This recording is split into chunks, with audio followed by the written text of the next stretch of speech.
Johnny Gargano to the WWE Main Roster. We talk about that and the results, and we review NXT Takeover Toronto 2019 next on the Squared Circle Psychobabble.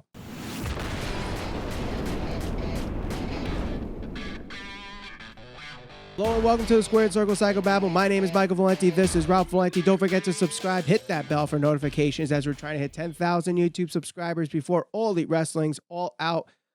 So, Ralph, last night at NXT Takeover Toronto, we had the payoff to a great feud between Johnny Gargano and Adam Cole. Yeah. 2 out of 3 falls. The first fall was a traditional wrestling match, which Johnny Gargano got himself disqualified. Led to the street fight, which Gargano won via submission. And then the third fall was a great addition to the stipulations, a cage match where no one could escape. They put barbed wire around the ring. A great match. And what seems to be after the show went off the air, Adam Cole won the NXT Championship. He retained. And it seems like Gargano got a send-off. Yep. And now he is heading to the main roster. So, Ralph, let's talk about it. Gargano to the main roster, good move or bad move? Oh, man. It all depends. Okay, now it depends on a few things. One, I'm going to say this is a bad move if they truly intend to go head-to-head against AEW and they extend... If NXT goes on FS1 and they extend it to 2 hours, right? You need some established guys, some guys that can really, put on some good performances. And right now, Johnny Wrestling is, by far, probably their most competent guy in the ring. Right. Whatever match he's in, no matter who he's with, I mean, they call him Johnny Takeover for a reason. Do I want to see him on the main card? Yes, I do, but we always talk about how bloated the main roster is and what type of opportunity is he going to get. If they're going to bring him up and put him on 205 Live, I think that's a waste. I understand he's not the biggest guy in the world, but I also believe that he can play the underdog role very well. He does that in NXT right now and overcoming the obstacles and all that type of stuff. I think that's really part of his character. And I think putting him in there with some of the main event guys eventually when they build him up or as they build him up, if he does go to the main card, then it would be good for him. But, I mean, we've seen this play out before. They bring guys up from NXT because, they're really good and they have a lot of talent and they're really hot, and then they don't do that. They don't do much with them. Now, Ricochet, we'll see what happens with his whole feud, how it plays out against AJ Styles. Maybe he's somebody they're going to push. But when you look at what they've done with certain guys like Nakamura, I mean, they've really fumbled his whole call-up. Right. And I fear that pulling up a guy like Johnny Gargano, especially a guy who's not as big and doesn't pass the eye test that, Vince McMahon most wants. people think Vince McMahon actually fancies in his wrestlers when he calls them up to the main card, I think he's destined for failure. And based on that, I'd like to see him stick around in NXT, especially if they're going to try to go head-to-head against AEW. I think he's a mainstay. He's a proven guy. And he's a guy that you're going to want on your show if they're going to go head-to-head against them. Even if they don't, I think that he should remain in NXT for a little while longer. Now, I'm going to disagree. I think this is a good move for Johnny Gargano to move up to the main roster because if you think about it, what's there left for him to do in NXT? Honestly. He's won every title he can. He's won the NXT Championship. He's won the North America Championship. He's won Tag Team Championships. He's had 2 amazing feuds, maybe the 2 best feuds NXT's ever had between him and Ciampa and him and Adam Cole. Yeah. Every match that he's in, he's had great matches with. I just don't see what they could do with him. He's been a bad guy. He's been a face. He's been a tweener. There's really nothing for him to do here in NXT. And the one thing that I would say that you can keep him on NXT, especially if they're going to do, like you said, Fox Sports 1, move up and then go to 2 hours. NXT needs the guy. They need the guy, that guy that is going to sell tickets, that guy that's going to bring in ratings, that everyone's going to be talking about. And for the last 2 years, that guy has been Johnny Gargano. He is the guy in NXT. Yep. He will not be the guy in WWE. I'm sorry. I know people are going to be like, oh, you don't understand Johnny Wrestling. Everybody loves him. How can you say that? It's just not going to happen. I disagree. And I'll tell you why I disagree. Because recent history will tell you you're wrong. If you look at the Yes movement and what the whole Yes movement was based on with Daniel Bryan, his career, there was obviously the big span of when he stopped wrestling because due to injury, right? He was probably on the cusp of being the next big thing in professional wrestling, in my opinion. You know, obviously you had your Hulk Hogan's, you had your Rocks and all that type of stuff, and Steve Austin's. And I'm not saying he would have gotten that big, but there was for a long time there, the Yes movement was by far the biggest thing in professional wrestling. And not only was it the biggest thing in professional wrestling, it transcended past professional wrestling. People were doing the Yes chant at college football games. They were doing it at professional baseball games. I think the San Francisco Giants actually started doing that as part of their whole playoff push. Daniel Bryan, unfortunately, got hurt, and that was cut short. But the big part of that was him being a smaller guy and playing into the stereotype of Vince McMahon and the authority hating on the smaller guys and smaller guys not getting the opportunity. Daniel Bryan right now, he's playing a heel. Keep him as a heel. You bring up Johnny Gargano and you start to slowly build him up, the talent's going to take care of itself, right? The talent is going to take care of itself. It's there. He's proven time and time again he can show up and he can compete at the highest level, probably better than a good majority of the main roster. Because if you watch SummerSlam, which I'm going to watch that tonight as you are, I'm sure we're going to be sitting here at some point next week talking about how NXT was better. I could be wrong, but for the good majority of the pay-per-views that we've seen, but when they've gone head-to-head, NXT has pretty much over the past couple of years been better than the main card on whatever the WWE show has been. So I think Johnny Gargano can be a main big star and a big draw on the main card, but if they let him be. But the difference is when you look at WWE currently and its current status, and you see who they're trying to push as the guy or the top guys, you're talking Seth Rollins, not that big. Roman Reigns, he's a big guy. Becky Lynch, to an extent. Brock Lesnar, he's not there all the time. Ronda Rousey's disappeared since WrestleMania.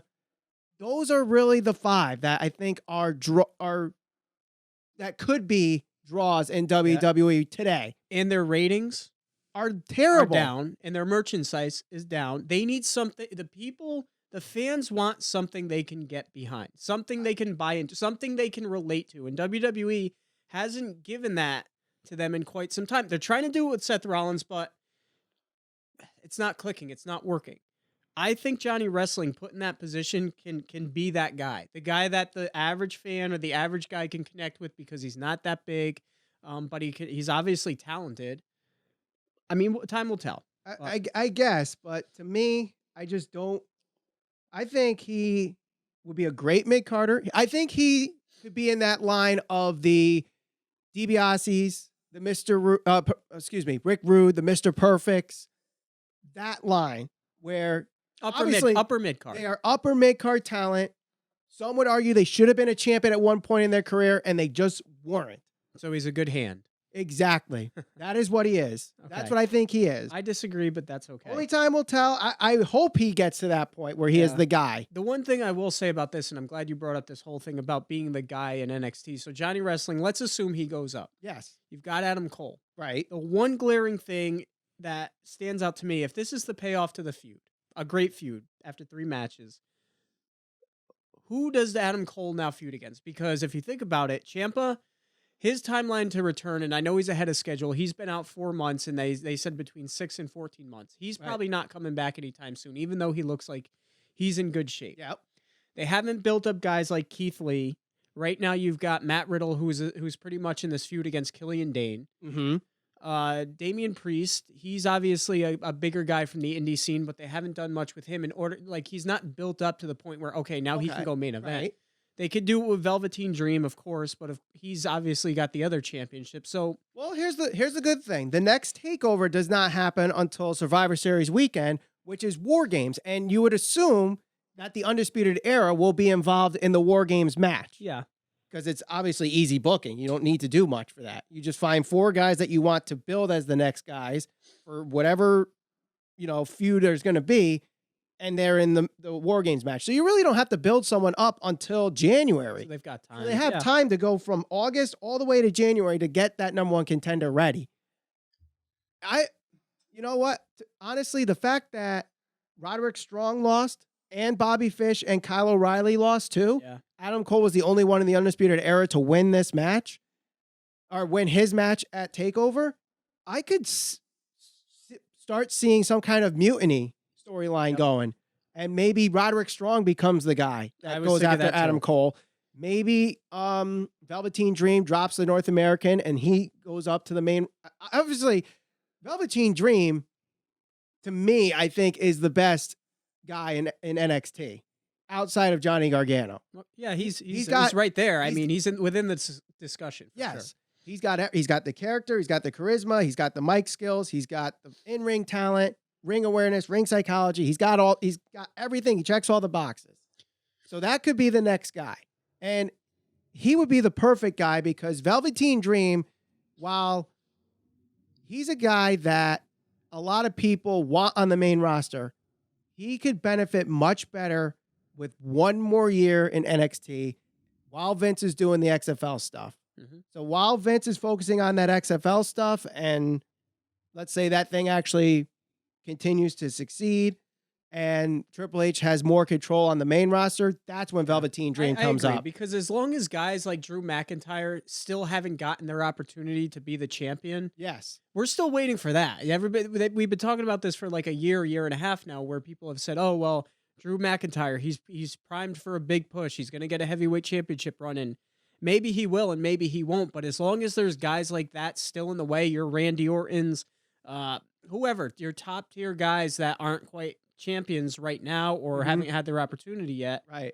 As long as those guys are still waiting in line, like Kevin Owens and, the guys like Velveteen Dream and Johnny Gargano on the main card, they got a long, long ways to go before they can get into that main event picture. And that's fine. I mean, it could take years to build somebody up, but I want to see it done the right way. You don't want Johnny Gargano to get called up or Velveteen Dream to get called up only to be on Raw 1 week and then job to somebody. And then it's like, okay, now we're going to try to push him. Right. Because that's kind of what they did with Velveteen. I'm sorry, what they did with Shinsuke Nakamura. And it seems like they learned from that. And they're not necessarily going to do that with Aleister Black or Ricochet, but or even the Street know. Profits too.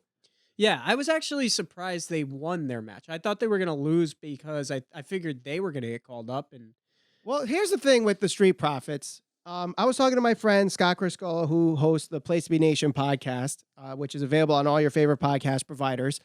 And he's saying, the Street Profits don't necessarily have to drop the titles because they're still on Raw with the NXT tag team titles around their waist every night. People are getting introduced to them. They can get behind them without having to lose matches or, have a situation where do we book these guys over or this tag team over? But they're having great segments backstage. I really love Montez Ford. The guy is hilarious, in my opinion. No, I think they're very good. They are, to me, they are what the main roster tag team division needs. But before they get up there full time, Heyman and if you want to say Bischoff or Vince McMahon, whoever really is running SmackDown, they really have to revamp the tag team division first before you throw the Street Profits in there. Mm-hmm. Right now, the tag team division is such in terrible shape that if you bring the Street Profits in there, they're going to end up like the War Raiders, where they're just squashing jobbers every week with really nothing to do with them. Exactly. Sure. So as far as Johnny Gargano going to the main card, let's suppose they decide to do that. Yep. Do you think it's at all possible, because you asked the question, what do they do with Johnny Gargano? There's nothing left for him to do. Now, we still haven't gotten the main blow-off to the Gargano-Ciampa feud. Right. Do you think there's any chance that Gargano goes up, they give him some smaller type matches, maybe an Intercontinental Championship run, and right around WrestleMania season, Ciampa comes out and we get the blow-off to that match at WrestleMania? Or sometime around there where you get Gargano and Ciampa, and that could actually be, you could highlight the feud leading into that and how they never really had their final match, and that could be their a big thing at WrestleMania. Will they do that? I doubt it, but actually I don't doubt. I mean, it all depends on the recovery time of Ciampa.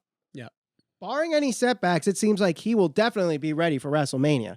Now, at what level will he be wrestling? Because the injury that he has is the same injury that retired Edge, retired Paige. retired many professional athletes. So it's not something to rush into. Sure. So if he's ready by WrestleMania and you could build a 2 or 3 month story using what you already had in NXT, totally could see that happening. But it all depends on his injury. So let's move on to NXT TakeOver 2019 Toronto.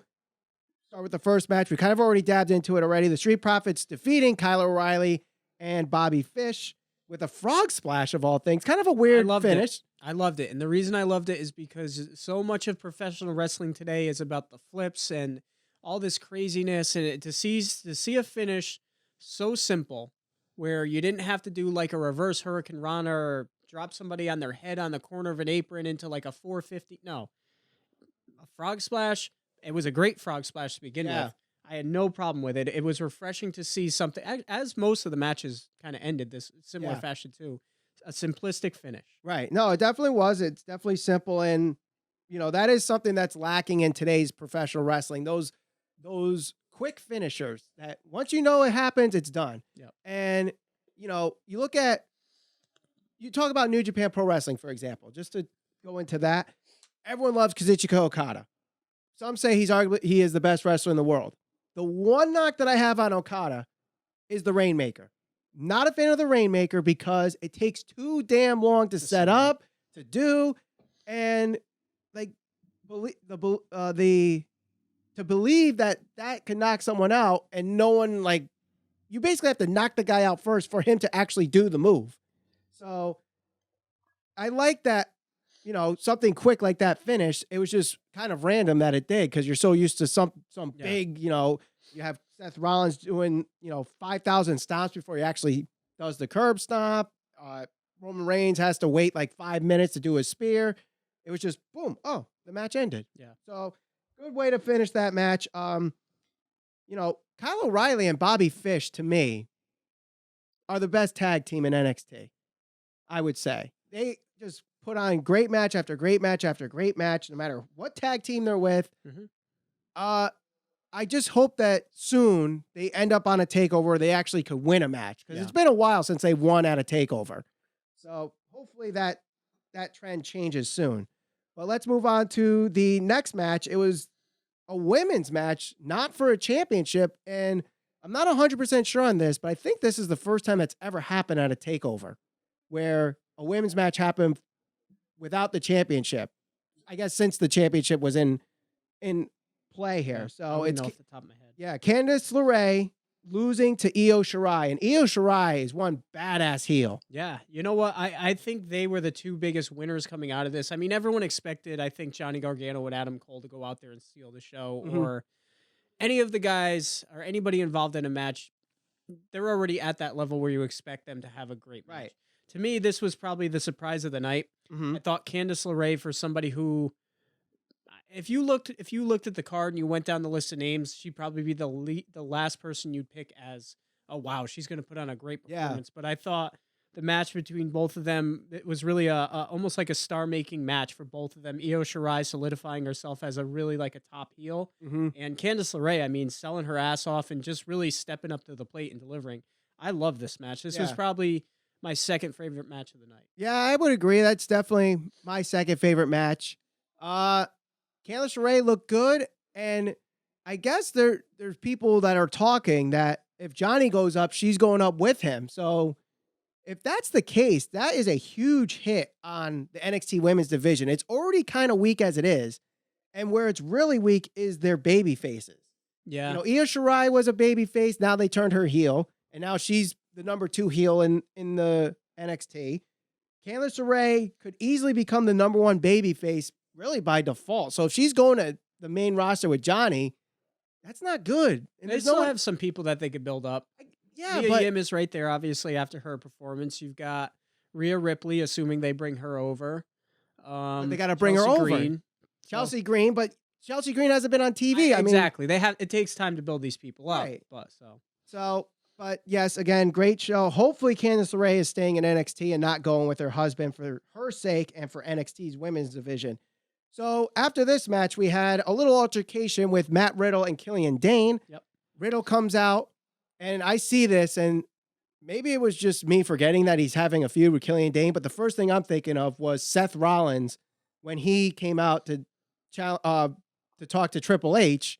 I thought Matt Riddle was doing the same with Brock Lesnar, because we all know in the wrestling community that he wants to retire Brock Lesnar.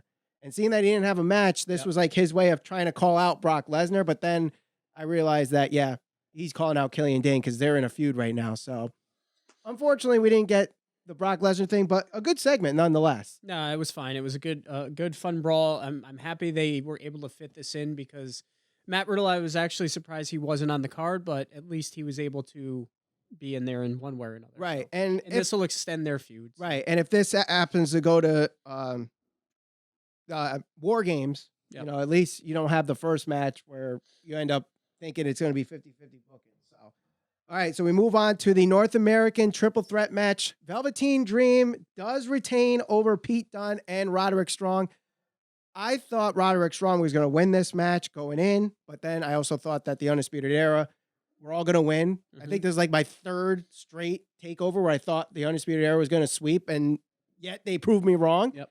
So, but yeah, great match here. Roderick Strong looked really good. Velveteen Dream, typical greatness in him in the ring. So can't go wrong with, any of these three guys. Yeah. And if nothing else, I think, like you said, if they choose to go to the direction where Adam Cole won for a specific reason, and they choose to break up the Undisputed Era, I think Roderick Strong would be the guy that would be the new leader or head of the group there, and feud against Adam Cole. Because like I said, there's not really, assuming there's not going to be another match with Johnny Gargano, and I don't think there is going to be. No. Somebody's got to go face Adam Cole. Yep. And if maybe they build that towards War Game and they eventually turn on him there, but I just feel like that was done for a reason other than just having Adam Cole be the only one from the group that won that. Right. So, yeah, I definitely see it hinting. I mean, people have been saying Roderick Strong's going to be the first one out of Undisputed Era, but what if it's where it's a mutiny and they kick Adam Cole out and it's those three, or maybe someone else comes in to join and kick it? Well, Cole's already over as a heel, so Right. he wouldn't have to do much to win the fans over. Right. True. So, all right. And then we have the other women's match here for the NXT Women's Championship. Shayna Baszler manages to submit Mia Yim. Not with the Karafuna clutch. She actually uses a leg chokehold. Great way for Mia Yim to attack the arm, selling that point. Obviously, she needs it to have Baszler get the clutch onto her to choke her out. So attacking that one early, I thought that was great ring psychology and great by the commentary team to put that over. Mia Yim looked really good in this match. Yep. But again, Baszler wins, and like I said before, it leaves a dark hole, a big hole in the women's division, because who is going to be the one that takes this belt off of Baszler? Because you thought it was going to be Io Shirai. You thought it was going to be Kairi Sane. You thought it was going to be Bianca Belair. You thought it was going to be Mia Yim, and yet Baszler's still there. Baszler's ready for the main roster, but she's not ready to pass that torch over to someone else in the women's division. That's the problem. So that's the only thing I have. Hopefully they build someone in the women's division that by Royal Rumble, Baszler could drop it, be a surprise entrant in the 2020 Royal Rumble, and she could finally be on the main roster. She would be huge, instantly put into the title picture in the main roster. She should be. But I don't know what they're waiting for on this or who they can build up. And again, the main event, 2 out of 3 falls. We already talked about Gargano and Adam Cole, so I'll leave our review with this one question. Of the 3 Cole and Gargano matches, was this the best one? I don't think it was the best one. I think this was a very, very good match. Now, my thing is this, and this is my personal opinion because I'm more of a guy that likes a pure type of wrestling match. And I don't mind a hardcore match, but I think when you start adding elements of like 2 out of 3 falls and hardcore stuff and then the cage, it's fine. It worked. It was a very good match. One of the, probably capped off one of the best trilogies that you're ever going to see in WWE history. But it had a lot of bells and whistles that came with it, which I kind of expected. But, it's just kind of like the law of diminishing returns. I felt like their second match to me was the best one that they had. I'm going to disagree. And I'm going to even one-up this. To me, this was the best match I've ever seen in NXT. Okay. Now, the reason I say that is, yes, we had a 2 out of 3 falls at Brooklyn. We were there. They had their one-on-one match in Bridgeport. We were there. Mm-hmm. This one here, they're all 3 great matches, and obviously you can make the argument of one over the other 2. However, this one here, what was great about the 2 out of 3 falls was each fall led to the other fall. Like the stipulation in the first fall led to the second fall, and the second fall led to the third fall. Yep. So Gargano gets himself disqualified in the first fall. And a lot of people are probably wondering, why would he do that?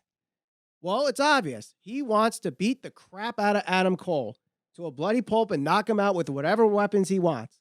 He can't do that legally until we get to the second fall. So beat him up, get himself disqualified in the first match by hitting him with a chair. You already got him in an unfair advantage because you already hit him with the chair. So just keep hitting him with the chair. Now it's legal. Now you can throw him around the arena, which they did. Go through tables, go through whatever. And you got everyone going Mamma Mia throughout this whole thing. And then you get to the third fall. What's Regal going to do? What's Regal's call on this? And it's the steel cage, but no one can escape. Yep. They say no one can escape. But the other thing that could also happen is Fish, O'Reilly, and Strong cannot come in because it's all barbed wired.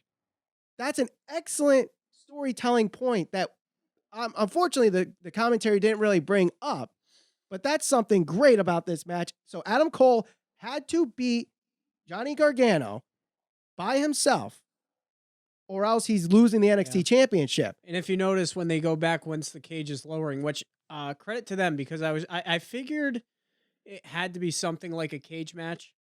And I guess the way I was like, how are they going to be able to hide a cage? And I guess you couldn't really see it because they had some black structure around it. So it would have been a giveaway. And I thought if they were going to do that, everybody would see. And I'm sure some people saw it, but and if you were in the front row. So if you notice, once the cage started lowering, they panned to Adam Cole, who had like this very worried look. His vintage, oh crap look. Yeah. And if you go to Gargano, he was actually smiling. Yeah. So, it was good. It was what it was. I think a couple takeaways, obviously, like you pointed out, getting to that second portion of the match. The one thing I felt like should have happened to establish that, Gargano wanted to get himself disqualified for a reason was if he beat the crap out of him with a chair and pinned him after that and automatically got into the third part of the match, it would have made more sense to me to get yourself disqualified. But at the end of the day, it was another great match. They left it all out there. It was a longer match, but at no point was I like, oh man, this is boring. It's dragging out and whatever. No, so definitely not. And that spot, that finish, I think Mauro Ranallo said it best. Mama effing Mia. The one thing I will say about the finish that I think would have added a little bit extra flair to it, if you will. So I liked the spot. It was kind of like, you know what? We've already taken each other to the limit. We're just going to crash and burn, and whoever is on top is on top. If they had gone through the ring and one of them dragged the other one out and pinned them, I think it would have made the moment a little cooler. I'm not taking anything away from it. I thought it was awesome, but I think the crowd would have went absolutely apeshit if the ring like collapsed or something. Well, it would. I agree. The problem is you're looking at logistics on how that actually could happen. No, I know. I'm just saying. Even with the tables, how they were set up, they almost missed the tables. Yeah, I thought they were going to miss the table. So, so you expect them to hit, I guess if you cut a hole in the ring, it's a lot easier to hit a hole in the ring than a table. But still, if they miss that, what happens if they miss the hole? No, it's true. So, all right, guys, let us know in the comments below what you think of Johnny Gargano moving up to the WWE Main Roster, what you thought of NXT TakeOver Toronto 2019. What was your favorite match? Let us know in the comments below. Don't forget to like this video, share it all over social media. We're on Facebook, Instagram, and Twitter at SCPB Podcast. Subscribe, hit that bell for notifications. We're trying to hit 10,000 YouTube subscribers before All Elite Wrestling's all out. For Ralph Valenti, my name is Michael Valenti. Thank you for watching.